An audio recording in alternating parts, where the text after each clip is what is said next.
Hello there, we're doing a quick video here on rearranging equations in algebra, something you have to do all the time of course.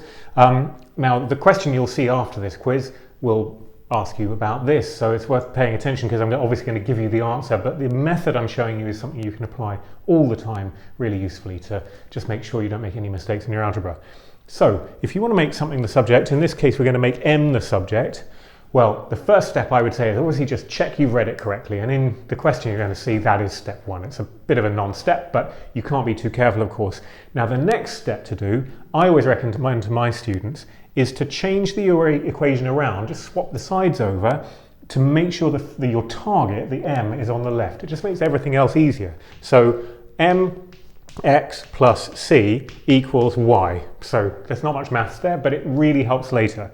Now the next things to do are the sort of reverse of the arithmetic processes you do in BIDMAS.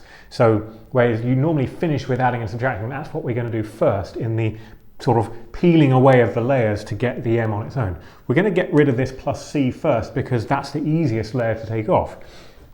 So mx plus c is y, so now I'm going to move the c to the other side. Now I was taught you change the side, you change the sign. Other people are taught take away c from here, take away c from there. It amounts to the same thing. We're going to get mx equals y minus c. So the c's changed over and it's been subtracted. Last step, we're going to do the getting rid of the x to make m the subject. So x is multiplying here, we're going to divide on the other side.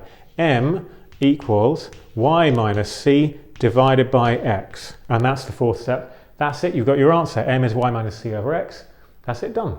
Hope that was helpful. Thanks for watching.